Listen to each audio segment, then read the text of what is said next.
जियो मिलादी जियो जियो जियो मिलादी जियो जियो मिलादी जियो जियो जियो मिलादी जियो जियो अचो मीलाद मल्हायूं दुनिया वारनि खे ॿुधायूं। अचो मीलाद मल्हायूं दुनिया वारनि खे ॿुधायूं।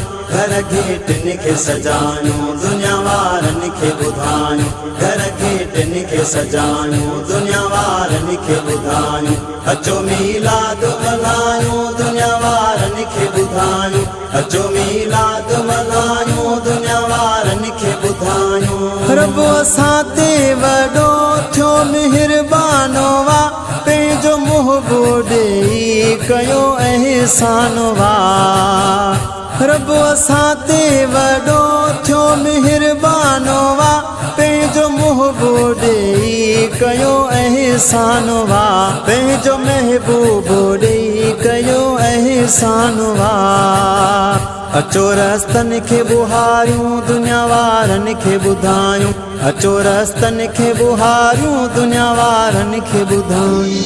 घर गेटनि खे सजायूं दुनिया वारनि खे ॿुधायूं। घर गेटनि खे सजायूं दुनिया वारनि खे ॿुधायूं। अचो मीलाद मल्हायूं दुनिया वारनि खे ॿुधायूं। अचो मीलाद मल्हायूं दुनिया वारनि खे ॿुधायूं। मलक हूरा पढ़ण साईं ते सलवात असां बि जशन करे अदा ॻायूं था नात। मलक हूरा पढ़ण साईं ते सलवात असां बि जशन करे अदा ॻायूं था नात। असां बि जशन करे अदा ॻायूं था नात। अचो महफ़िल खे सिंगारियूं दुनिया वारनि खे ॿुधायूं। अचो महफ़िल खे सिंगारियूं दुनिया वारनि खे ॿुधायूं। घर गेटनि खे सजायूं दुनिया वारनि खे ॿुधायूं। घर गेटनि खे सजायूं दुनिया वारनि खे ॿुधायूं। अचो मीलाद मल्हायूं दुनिया वारनि खे ॿुधायूं। अचो मीलाद मल्हायूं दुनिया वारनि खे ॿुधायूं। मिठे मालिक साईं जो था शुक्र कयूं करे उर्स आका जो था नंगर कयूं। मिठे मालिक साईं जो था शुक्र कयूं करे उर्स आका जो था नंगर कयूं। करे उर्स आका जो था नंगर कयूं। नंढनि वॾनि खे खारायूं दुनिया वारनि खे ॿुधायूं। नंढनि वॾनि खे खारायूं दुनिया वारनि खे ॿुधायूं। घर गेटनि खे सजायूं दुनिया वारनि खे ॿुधायूं। घर गेटनि खे सजायूं दुनिया वारनि खे ॿुधायूं। अचो मीलाद मल्हायूं दुनिया वारनि खे ॿुधायूं।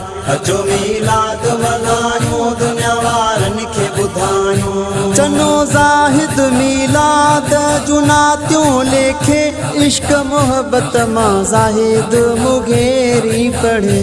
चनो ज़ाहिद मीलाद जुनातियूं लेखे इश्क मोहब्बत मां ज़ाहिद मुघेरी पढ़े।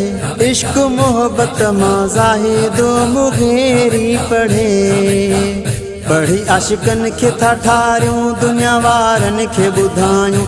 पढ़ी आशिकनि खे था ठारियूं दुनिया वारनि खे ॿुधायूं। घर गेटनि खे सजायूं दुनिया वारनि खे ॿुधायूं। घर गेटनि खे सजायूं दुनिया वारनि खे ॿुधायूं। अचो मीलाद मल्हायूं दुनिया वारनि खे ॿुधायूं। अचो मीलाद मल्हायूं दुनिया वारनि खे ॿुधायूं। अचो मीलाद मल्हायूं दुनिया वारनि खे ॿुधायूं। अचो मीलाद मल्हायूं दुनिया वारनि खे ॿुधायूं।